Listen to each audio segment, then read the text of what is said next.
This happened back in the summer of 2018, when I was 19 years old. My best friend, Derek, had invited me to spend a 4-day weekend at his family's hunting cabin.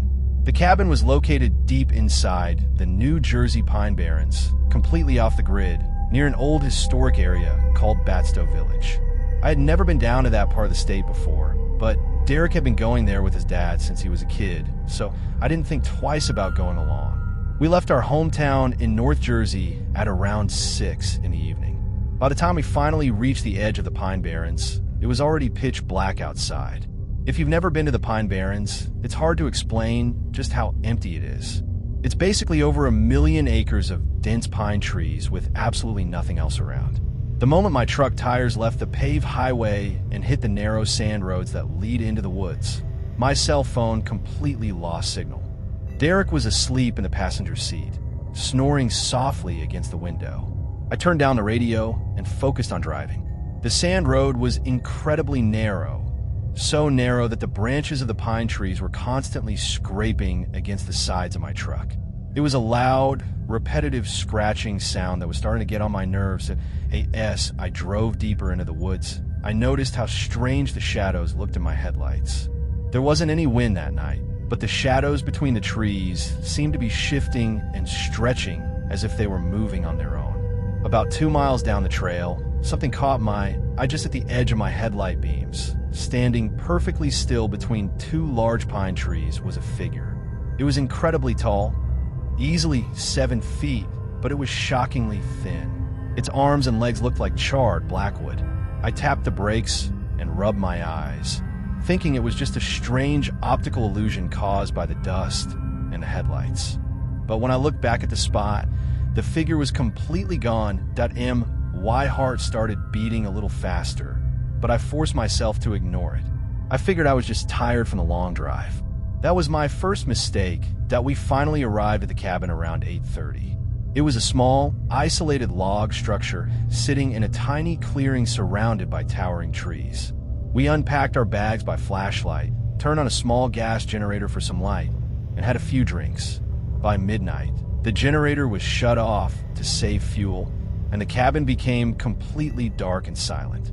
Derek took the small cot in the corner, and I laid out my sleeping bag on the floor near the wood-burning stove. I was just drifting off to sleep when I heard a faint sound. It was coming from the back of the cabin, right against the exterior wall. I sat up slowly, keeping completely quiet. The clicking stopped for about 30 seconds, and then it turned into a completely different noise. It was a dry, hollow rattle. It sounded exactly like a bundle of old, dry bones being shaken together inside a leather sack. It didn't sound like any animal I had ever heard before. It was slow, deliberate, and rhythmic. The rattling sound began to move. It slowly traveled along the side wall of the cabin, making its way toward the front door. The noise sounded heavy. I could actually hear the frozen ground and dry twigs snapping under its weight outside. But the footsteps were uneven, like something bipedal that was dragging a heavy limb behind it. I crept across the floorboards and shook Derek's shoulder until he woke up. "Derek," I whispered as quietly as I could. "Wake up. There's someone outside the door." He sat up, looking confused and annoyed. What are you talking about, Ethan?" "Just listen," I hissed, pointing toward the heavy wooden front door. We both stood there in the freezing dark, staring at the door. The rattling sound had stopped, and the woods outside were completely silent again. Derek sighed and rubbed his eyes. "Ethan, you're just paranoid. It's probably just a deer or a raccoon messing with the trash." The entire cabin literally shook. Something incredibly heavy had just slammed itself against the front door. It wasn't a knock. It felt like a massive weight had been thrown directly into the wood. Derek froze instantly. In the dim moonlight coming through the window, I could see that all the color had drained from his face. Before either of us could say a word, the dry, skeletal rattling sound started up again. But this time it wasn't on the ground. It was coming from directly above us. Whatever it was, it climbed onto the roof. We looked up at the ceiling beams. We could hear the heavy wooden structure creaking under an immense weight. Something was dragging itself across the roof shingles, making a sharp, metallic scraping sound. It sounded like long, unwashed claws slicing right through the asphalt roof. The noise slowly moved until it stopped directly over the center of the room, right where the metal chimney pipe passed through the ceiling. The cabin was getting colder by the minute, and our breath was forming visible white mist in the dark. Then, a sound began to filter down through the open metal stovepipe. It wasn't a scrape or a rattle anymore. It was a voice, but it didn't sound human. It sounded like a wet, gurgling mimicry of a human voice, using two entirely different pitches at the exact same time, like a cassette tape being played backward and forward at once. Der Eck. The pipe hissed, my blood went completely cold. Derek stared up at the stovepipe, his eyes wide with a level of terror I had never seen before. He was completely paralyzed. Der Eck. How? Don't look at it, I whispered, grabbing Derek's arm and trying to pull him toward the back window of the cabin. We need to get out of here right now. Suddenly, the scratching on the roof became frantic. The entity started violently tearing at the ceiling. The wood began to splinter above our heads, and fine dust and insulation started drifting down into our eyes. I ran to the corner and grabbed Derek's hunting rifle. My hand was shaking so badly I could barely load a round into the chamber. I aimed the barrel straight up at the ceiling where the splintering was loudest. Get away from the roof, I screamed. The scratching stopped instantly. The entire forest went completely dead silent for 3 agonizing seconds. Then, the back window of the cabin completely shattered. Shards of glass flew across the room as a massive, black limb smashed through the window frame. It didn't look like a human arm. It looked like a long, leathery wing attached to a hand with long, yellow talons. A horrific smell instantly filled the cabin. It smelled like rotting meat, stagnant swamp water, and copper. The creature didn't try to climb inside. Instead, it reached its long, unnatural arm through the broken glass, thrashing its claws blindly through the air, searching for something to grab. Derek let out a terrifying shriek as one of the talons caught the heavy fabric of his winter jacket. He was violently dragged backward across the floorboards toward the broken window. "Ethan, help me. Shoot it," he screamed. I didn't think. I raised the rifle, aimed it directly at the black mass shifting outside the broken window, and pulled the trigger. The gunshot was deafening inside the tiny room. The bright muzzle flash lit up the cabin for a fraction of a second, and in that split second, I saw a face pressed against the glass. It had no skin, just tight, black leathery flesh stretched over an elongated skull. 2 milky white, cloudy eyes were staring directly into mine. The creature let out a high-pitched, metallic shriek that sounded like train brakes grinding on rusted tracks. It released Derek's jacket and pulled its arm back out of the window. We heard it sprint across the gravel clearing outside, a rapid, heavy thumping sound that quickly faded into the deep woods that we didn't wait for morning, and we didn't pack a single bag. Derek and I ran out the front door, sprinted to my truck, and threw ourselves inside. I jammed the key into the ignition and slammed the truck into reverse, spinning the tires in the deep sand and tearing down the road. As my headlights swept across the tree line one last time, I saw them. There weren't just one. There were 3 of them, standing perfectly still at the edge of the sand trail, their long, skeletal bodies blending in perfectly with the pitch pines. They didn't chase us. They just stood there in the headlights, watching us escape. We never told the police what happened. We knew they would just think we were a couple of college kids who got drunk and scared by a bear. But Derek's family sold the cabin a month later, and neither of us has ever gone back to southern New Jersey since. Every time I hear a clicking sound outside my house at night, I freeze up because I know what's waiting out there in the dark, waiting for the lights to go out.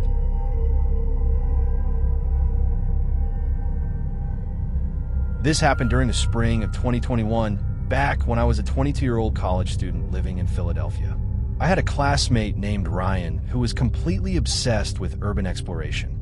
He spent most of his weekends sneaking into abandoned factories, old warehouses, and empty office buildings just to take photos for his social media.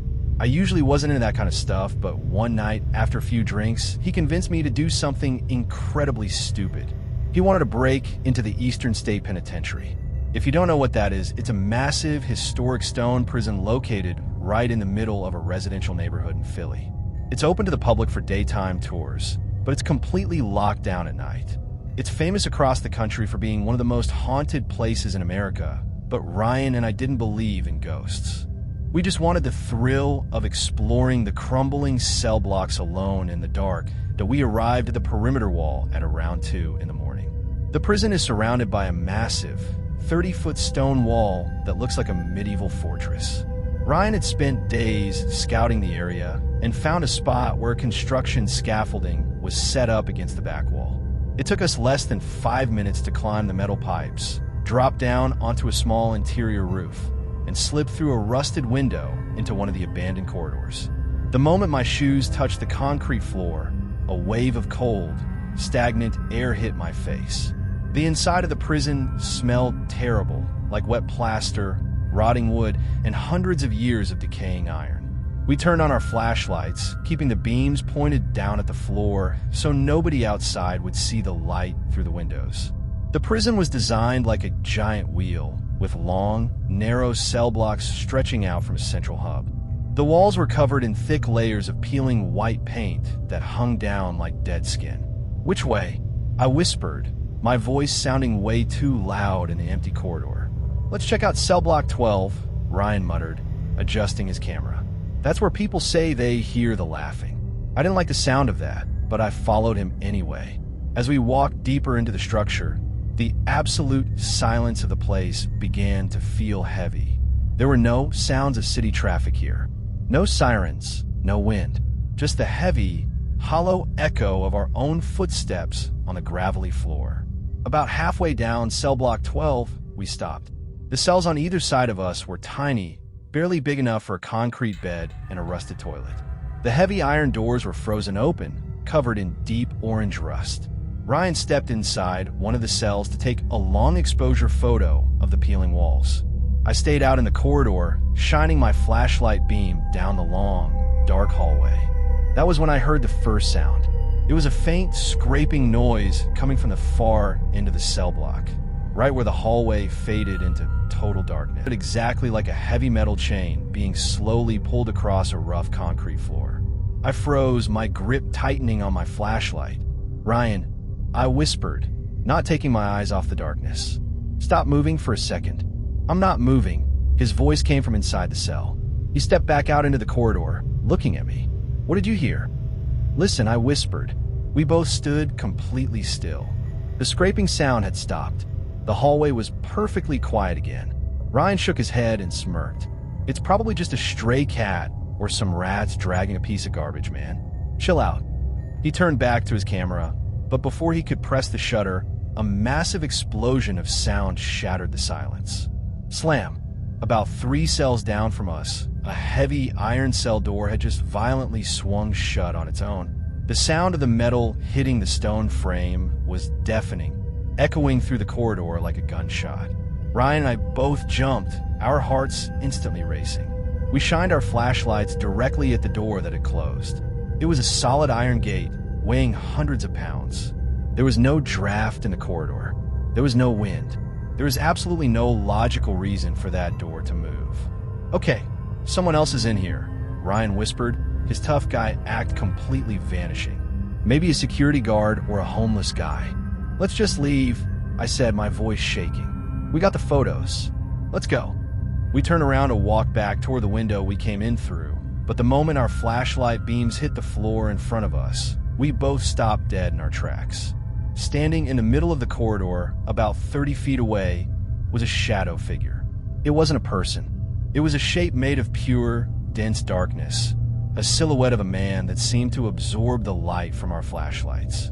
When the beams hit the entity, the light didn't illuminate anything behind it. It just disappeared into the blackness. The figure was standing perfectly still, but the air around it was visibly warping and shimmering, like heat rising off hot asphalt. Then it started to laugh. The sound didn't come from a throat. It echoed from the walls, the ceiling, and the floorboards all at the exact same time. It was a high-pitched, manic, breathless giggle that sounded completely insane. As the laughter filled the corridor, the temperature in the hallway dropped instantly. My breath formed thick, white clouds in front of my face. The cold was physical. It felt like thousands of tiny needles pressing into my bare skin. "Run," Ryan choked out. We bolted in the opposite direction, sprinting deeper into the labyrinth of the prison.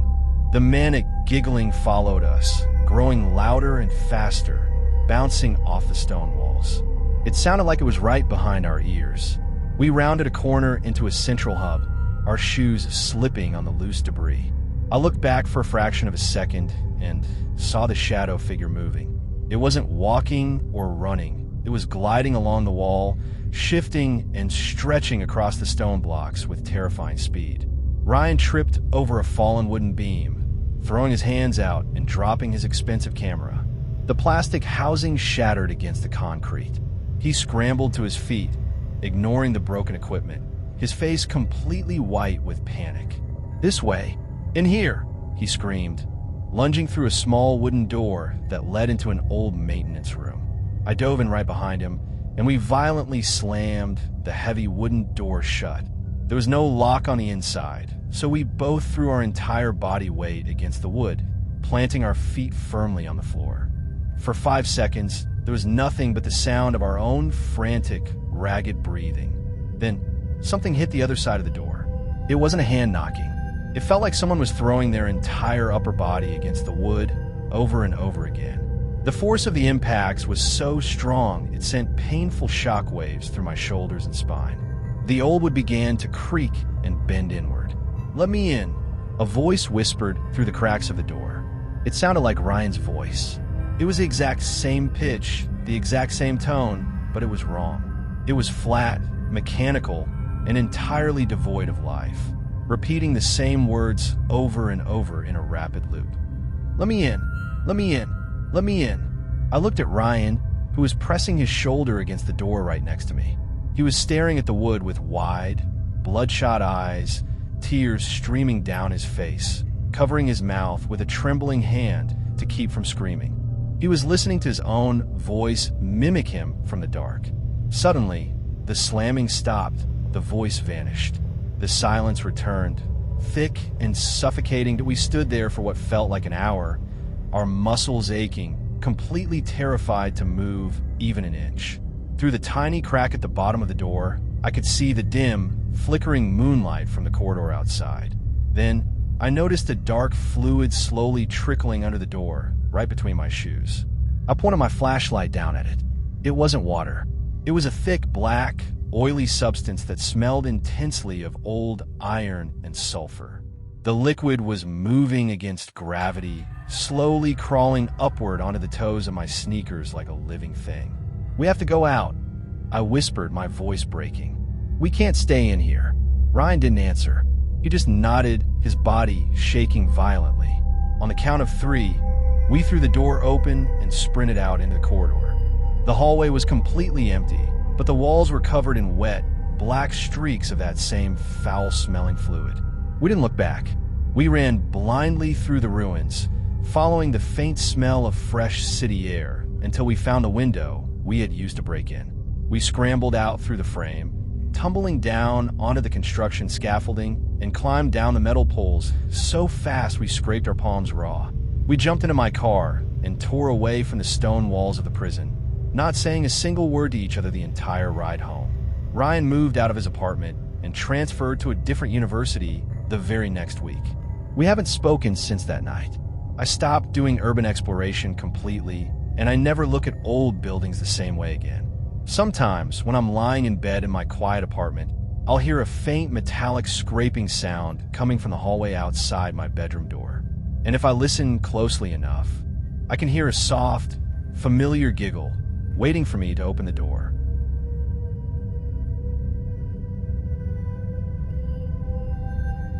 This happened in October of 2023 when I was 21 years old. I had just started dating a girl named Chloe, and she was completely obsessed with the history of the Salem witch trials. Since Salem is located just a few hours away from where we lived, she convinced me to take a weekend road trip up there right before Halloween. If you've ever been to Salem in October, you know it's completely packed with tourists.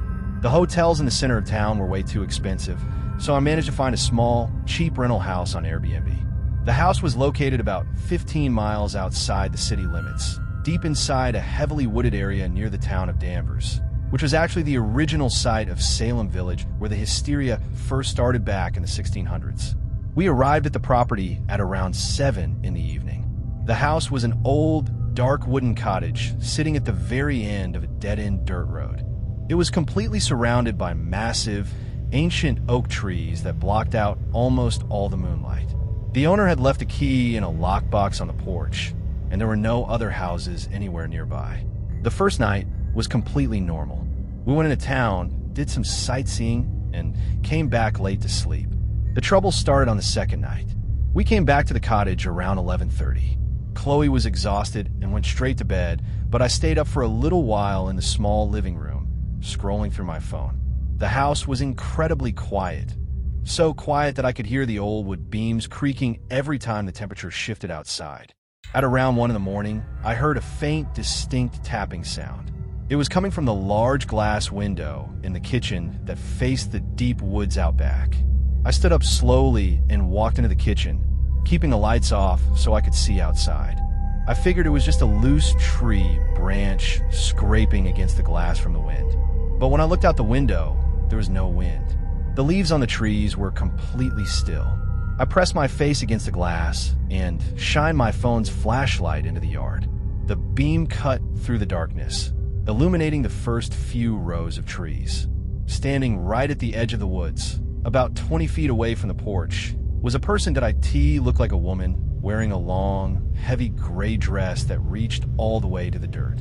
Her head was tilted completely to the side, resting almost flat against her right shoulder, at an angle that looked physically impossible for a living human being. Her hair was long, matted, and hung down over her face, obscuring her features. My stomach completely dropped. I turned off my phone light instantly and stepped back into the shadows of the kitchen. My heart was pounding so hard I could hear it in my ears. I thought it might be a local teenager trying to play a sick Halloween prank on tourists, but something about the way she was standing was entirely wrong. She wasn't moving an inch. She was just existing there in the dark. I ran into the bedroom and woke up Chloe. "Chloe, wake up," I whispered, grabbing her shoulder. "There's someone standing in the backyard watching the house." She rubbed her eyes, looking terrified, and followed me back into the kitchen. We both crept up to the window and looked out into the yard. The woman was gone. The backyard was completely empty. "Are you sure you saw someone?" Chloe asked, looking at me with a worried expression. Maybe it was just the shape of a tree trunk in the dark. "I know what I saw," I muttered, locking the kitchen window manually just to be safe. We went back to the bedroom, but I couldn't fall asleep. I lay awake for hours, staring at the old wooden ceiling, listening to every tiny sound outside. By 3 in the morning, the silence in the woods became so heavy it felt suffocating. Then, the house phone started ringing.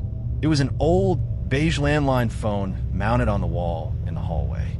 The sound was incredibly loud and aggressive in the quiet house. I bolted out of bed, running into the hallway to pick it up before it woke Chloe up again. I grabbed the receiver and pressed it to my ear. "Hello," I said, my voice shaking. There was no response on the other end. Just the heavy, hollow sound of static, and then a rhythmic, wet clicking noise. It sounded exactly like the sound of tongue clicking, repeated over and over again in a rapid, frantic pattern. "Who is this?" I demanded. A voice finally came through the static. It was high-pitched, rasping, and sounded completely dry, like someone trying to speak with a throat full of sand. "The branches are heavy," the voice whispered. "The rope is too tight." Before I could say anything else, the line went completely dead. I stood in the hallway, holding the plastic receiver, a wave of cold sweat breaking out across my forehead. I immediately unplugged the phone line from the wall jack. I knew right then that we needed to leave. I didn't care about the money or the rental agreement. Something was dangerously wrong with this location. I walked back into the bedroom to tell Chloe to pack her things, but the moment I stepped through the doorway, I froze. Chloe wasn't in the bed. The sheets were pulled back, and the room was freezing cold. The small side window of the bedroom, which faced the woods, was wide open, the white curtains flapping slowly in a sudden, icy breeze. "Chloe," I called out, my voice cracking with panic. I ran to the open window and looked out. The dirt road out front was empty, but when I shined my flashlight toward the backwoods, I saw a trail of footprints pressed into the damp mud, leading directly into the thick tree line. I grabbed my car keys, ran out the back door, and sprinted into the woods, screaming Chloe's name at the top of my lungs. The trees grew closer and closer together the deeper I went, the thick briars tearing at my jeans and scratching my hands. The air smelled intensely of wet earth, rot, and old wood ash, like the remnants of a massive fire. About 100 yards into the forest, I stopped. My flashlight beam caught a small clearing. In the center of the clearing was a massive, dead oak tree with thick, gnarled branches. And hanging from one of the highest branches was Chloe. She was suspended 5 feet off the ground by a thick, coarse hemp rope tied around her neck. Her body was completely limp, her head tilted flat against her shoulder, at the exact same impossible angle as the woman I had seen in the yard. I let out a primal scream of pure horror and rushed forward to cut her down. But before my feet could cross into the clearing, the limp body of Chloe suddenly snapped its head straight up. Her eyes were wide open, but they weren't her eyes. They were completely bloodshot, the pupils dilated so much that her eyes looked entirely black. A wide, unnatural grin split her face, stretching so far that the corners of her mouth began to bleed. She looked down at me from the rope and began to make that exact same rapid, tongue-clicking sound from the phone. From the darkness behind the tree, 3 more figures stepped out into the light of my flashlight. They were all women, wearing faded, tattered gray dresses from the colonial era. Their necks were all broken, their heads hanging loosely against their shoulders. They didn't speak. They just stared at me with those same pitch-black eyes, their mouths curling into identical, bloody grins. I completely lost my mind. The pure, psychological terror was too much to handle. I turned around and ran blindly back toward the cottage, my legs shaking so badly I fell multiple times into the dirt. I could hear the rapid thumping of footsteps chasing me through the brush, accompanied by a chorus of manic, high-pitched clicking sounds echoing from every direction in the trees. I burst through the back door of the cottage, slammed it shut, sprinted out the front door to my car, and threw myself inside. I jammed the key into the ignition, locked the doors, and slammed my foot on the gas, tearing down the dirt road without ever looking back. I drove straight to the nearest police station in Danvers, sobbing hysterically as I tried to explain what had happened. They launched a massive search of the woods behind the cottage the very next morning. They found Chloe. She was lying face down in the mud in that exact clearing, completely unconscious but alive. The police report stated that she had suffered a severe episode of sleepwalking induced by stress, and that she had choked on a piece of wild briar root in her sleep, which caused her neck injuries and disorientation. They found absolutely no trace of any other people in the woods and no evidence of a rope. But I know what the police report left out. When Chloe woke up in the hospital, she didn't remember anything about the road trip, the cottage, or the woods. She looked at me like I was a complete stranger. And to this day, she still walks with her head slightly tilted to the right side. We broke up a month later because I couldn't look at her without seeing that horrific grin in the clearing. I moved across the country to a flat, desert state where there are no trees for miles. But every year when October rolls around, my phone will occasionally ring from an unknown number. And when I answer, all I hear is the sound of static and a faint, wet clicking sound waiting for me to come back to the woods.